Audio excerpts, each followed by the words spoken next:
Guys, നമ്മുടെ കരുനാഗപ്പള്ളിയിലെ Azhikkal beach fest നടക്കുന്ന കാര്യം നിങ്ങൾക്ക് എല്ലാവർക്കും അറിയായിരിക്കുമല്ലോ.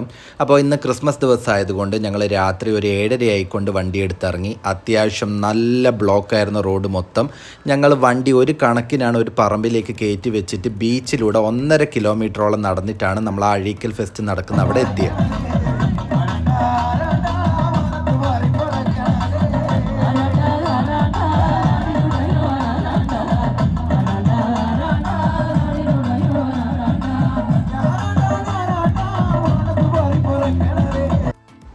ഞങ്ങളവിടെ എത്തിയ സമയത്ത് തന്നെ ആദ്യം കേൾക്കുന്ന ഏതോ ഒരു പേരറിയാത്ത ട്രൂപ്പ് അവിടെ നല്ല അത്യാവശ്യമായിട്ട് നാടൻ പാട്ടങ്ങ് പൊളിച്ചെടുക്കുവാണ്.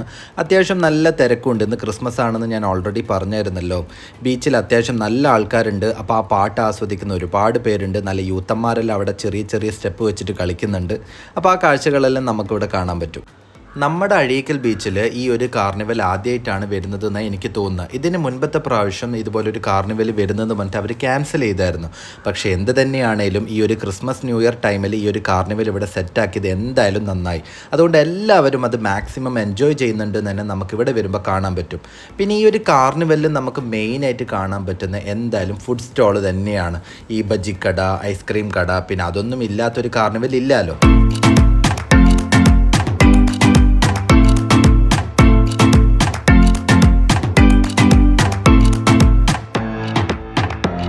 ഏതൊക്കെ ഫുഡ് സ്റ്റോൾ വന്നെന്ന് പറഞ്ഞാലും ഞങ്ങൾ എപ്പം അഴീക്കൽ ബീച്ചിൽ വന്നാലും സ്ഥിരമായിട്ട് ഞങ്ങൾ മുളക് ബജി, മുട്ട ബജിയെല്ലാം കഴിക്കുന്ന ഒരു ചേച്ചീൻ്റെ തട്ടുകടയുണ്ട്. അവിടെ തന്നെ ഞങ്ങൾ പോയി ഒരു സെറ്റ് മുളക് ബജിയും മുട്ട ബജിയും കഴിച്ച് അതിനുശേഷം തൊട്ടടുത്ത് തന്നെ പാനിപ്പൂരി വെക്കുന്നുണ്ടായിരുന്നു. അതും കഴിച്ചു. ഫസ്റ്റ് ടൈമാണ് ഞാൻ പാനിപ്പൂരി കഴിക്കുന്നത്.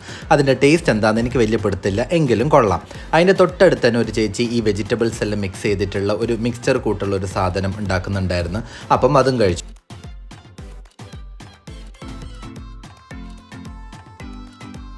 അങ്ങനെ ബജിയെല്ലാം കഴിച്ച് ഫുൾ ടാങ്ക് ആക്കി ഞങ്ങൾ കുറച്ച് അങ്ങോട്ടേക്ക് നടന്നപ്പോഴാണ് ലൈറ്റിൻ്റെ ഒരു സംഭവം തന്നെ ഇവിടെ ഉള്ളത്.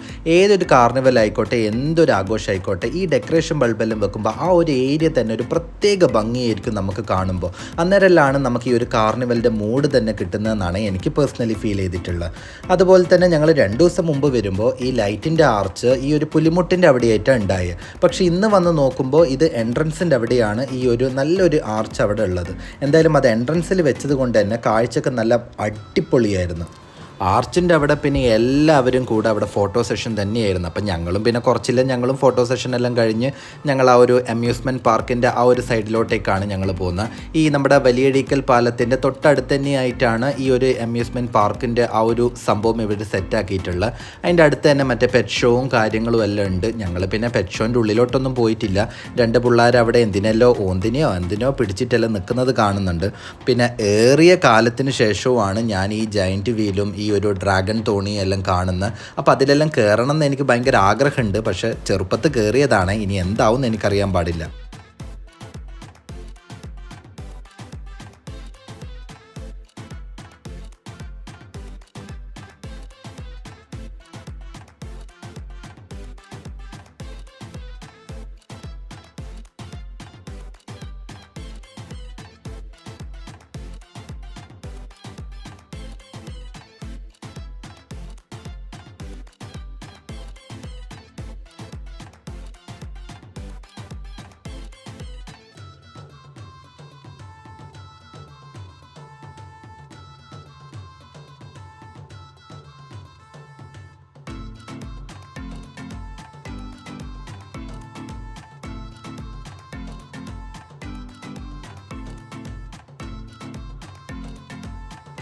നോക്ക് മക്കളെ നോക്ക്, ഞങ്ങളങ്ങനെ ആദ്യം ജയൻറ്റ് വീലിൽ കയറി. വലിയ സീനൊന്നും ഉണ്ടായിട്ടില്ല. അത് ഒരു നോർമലായിട്ട് എനിക്ക് ഫീൽ ചെയ്തിട്ടുള്ളൂ.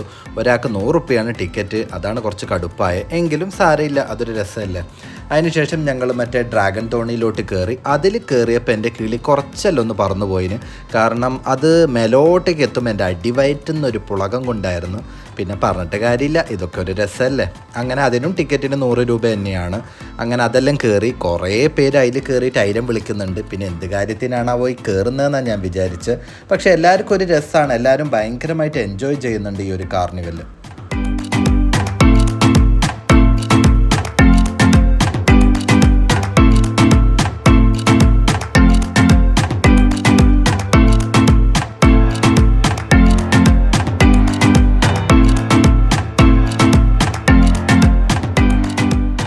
കാർണിവൽ ഫുഡ് സ്റ്റാളിൽ വെച്ചിട്ട് എനിക്ക് മെയിൻ അട്രാക്ഷനായിട്ട് തോന്നിയിട്ടുള്ള ഈ ഒരു ബാംഗ്ലൂർ ബട്ടർ ഗുൽക്കണ്ട, പഴവും കുറച്ച് മിക്സ്ചറൊക്കെ ചേർത്തിട്ടുള്ള ഒരു സംഭവമാണ്. ഒരു അടിപൊളി പൊളപ്പൻ സാധനമാണിത്. അങ്ങനെ ബട്ടർ ഗുൽക്കണ്ടെല്ലാം കഴിച്ച് ഞങ്ങൾ പിന്നെയും ഒന്ന് ബീച്ചിൻ്റെ ആ ഒരു സൈഡിലോട്ടേക്കെല്ലാം ഒന്ന് പോകാമെന്ന് വിചാരിച്ച് അങ്ങനെ ഞങ്ങൾ മുമ്പോട്ടേക്ക് കുറച്ച് നടക്കുമ്പോൾ അവിടെ പോലീസുകാരുടെ ഒരു ശ്രദ്ധ എപ്പോഴും ഈ ഒരു കാർണിവൽ സൈഡിലൊക്കെ ഉണ്ട്. പിന്നെ നമുക്കിവിടെ ഒരുപാട് സ്ഥിരമായിട്ടുള്ള സ്റ്റോളുകളൊക്കെ അതൊക്കെ നമുക്ക് കാണാൻ പറ്റും. പിന്നെ ഒരു അവിടെ മറ്റേ ഈ ഒരു അത്തറും കാര്യങ്ങളും എല്ലാം വെക്കുന്നുണ്ട്. പിന്നെ മെയിനായിട്ട് ഈ കാർണിവലിൽ നമുക്ക് കാണാൻ പറ്റുന്ന ഫുഡ് സ്റ്റോൾ തന്നെയാണ്. അതായത് മുളക് ബജി, മുട്ട ബജി, മറ്റേ കോളിഫ്ലവർ, ഇതൊക്കെ തന്നെയാണ് ഈ ഒരു കാർണിവലിൽ നമുക്ക് മെയിനായിട്ട് ഇവിടെ ഞാൻ കണ്ടിട്ടുള്ളത്. പിന്നെ ഈ ഒരു മറ്റേ പൊട്ടറ്റോൻ്റെ ഒരു ടൊർണാഡോ പൊട്ടറ്റോ എന്ന് പറയുന്നൊരു സംഭവമുണ്ട്. അങ്ങനെ ഞങ്ങൾ അതുമെല്ലാം ഒന്ന് ടേസ്റ്റ് ചെയ്തു. കാരണം ഇങ്ങനെയൊക്കെ വരുമ്പോഴല്ലേ നമുക്കിതൊക്കെ ഒന്ന് കഴിക്കാൻ പറ്റുള്ളൂ.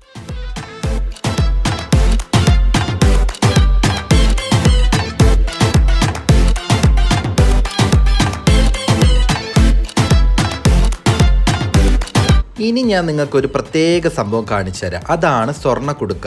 ഇതെന്തോ ഒരു ഡ്രിങ്കാണ് ഇതിൽ ഒഴിക്കുന്നതെന്ന് മാത്രമേ എനിക്കറിയുള്ളൂ. പക്ഷേ എന്താണെന്നറിയത്തില്ലായിരുന്നു. അങ്ങനെ ഞാൻ അവരോട് ഒരു സ്വർണ്ണ കുടുക്ക എടുക്കാൻ പറഞ്ഞു. നോക്കുമ്പോൾ എന്തുവാ, നമ്മുടെ പാൽ സർബത്ത് തന്നെ ഒരു അത്യാവശ്യം കാണാൻ ഭംഗിയുള്ള ഒരു കുടത്തിലിട്ട് തരുന്നത്. അതേ ഉള്ളൂ. വലിയൊരു ഗുമ്മായിട്ടൊന്നും എനിക്ക് തോന്നിയിട്ടില്ല. എങ്കിലും കുടിച്ച് നോക്കി. ഇനി നമ്മൾ അതായിട്ട് ട്രൈ ചെയ്തില്ല എന്ന് വേണ്ടാലോ. ഇന്ന് ക്രിസ്മസ് ആയിട്ട് ഒരു ക്രിസ്മസ് അപ്പൂപ്പനെ പോലും കണ്ടില്ല എന്ന് മനസ്സിൽ വിചാരിച്ചപ്പോഴത്തേക്ക് അതാ മുമ്പിൽ പ്രത്യക്ഷപ്പെട്ട്. അവിടെ ഒരുപാട് പിള്ളേർ ക്രിസ്മസ് അപ്പൂപ്പൻ്റെ അടുത്ത് പോയിട്ട് ഫോട്ടോസ് എടുക്കുന്നുണ്ട്, സെൽഫീസ് എടുക്കുന്നുണ്ട്, വീഡിയോസ് എടുക്കുന്നുണ്ട്. അങ്ങനെ അതൊക്കെ കണ്ടു കഴിഞ്ഞ് ഞങ്ങൾ മെല്ലനെ പുറത്തേക്ക് ഇറങ്ങാമെന്ന് പ്ലാൻ ചെയ്തു. 1.5 കിലോമീറ്ററോളം ഞങ്ങൾ ബീച്ചിലൂടെ തിരിച്ച് നടന്ന് വണ്ടി എടുത്തിട്ട് നമ്മുടെ സ്വന്തം അഴീക്കൽ പാലം ഇവർ ഡെക്കറേഷൻ ബൾബ് കൊണ്ട് ഡെക്കറേറ്റ് ചെയ്തത് കാണാണ്ട് പോയാലും മോശമല്ലേ. നേരെ ഞങ്ങൾ അഴീക്കൽ പാലത്തിൻ്റെ അവിടെ എത്തി. ഈ പല കളറുള്ള ഡെക്കറേഷൻ ബൾബ് നമ്മൾ അങ്ങോട്ടേക്ക് വല്ലാണ്ട് അട്രാക്റ്റ് ചെയ്യുന്നുണ്ട്. ഒരുവിധപ്പെട്ട എല്ലാവരും ഇത് കാണാൻ വേണ്ടിയിട്ട്, ഷോർട്സ് എടുക്കാൻ, റീൽസ് എടുക്കാൻ വേണ്ടിയിട്ട് പാലത്തിൽ തന്നെ ഉണ്ട്. വണ്ടിയെല്ലാം സൈഡിൽ പാർക്ക് ചെയ്തിട്ടുണ്ട്. അങ്ങനെ അതൊരു പ്രത്യേക ഭംഗി തന്നെയാണ് നമുക്ക് ഇവിടുന്ന് കാണുമ്പോൾ. അതുപോലെ തന്നെ ആ ഒരു കാർണിവലിൻ്റെ അതൊക്കെ നമുക്ക് ഈ പാലത്തു നിന്ന് കിട്ടുന്നൊരു വ്യൂ ഒരു പറഞ്ഞറിയിക്കാൻ പറ്റാത്തൊരു ഭംഗിയാണ്. എന്ത് തന്നെയാണേലും ഈ ഒരു വർഷത്തെ നമ്മുടെ ഈ ഒരു കാർണിവൽ, അഴീക്കൽ ബീച്ച് കാർണിവൽ പൊളപ്പനായിരുന്നു. ഇത് നമുക്ക് സെറ്റാക്കി തന്ന എല്ലാ അധികൃതരോടും നമുക്ക് എത്രയും മനസ്സ് തട്ടിയുള്ള ഒരു നന്ദിയാണ് പറയാനുള്ളത്. അപ്പോൾ എന്ത് തന്നെയാണേലും ഇനി നമുക്ക് അടുത്ത വീഡിയോസിൽ കാണാം. Bye from Roaming Bs.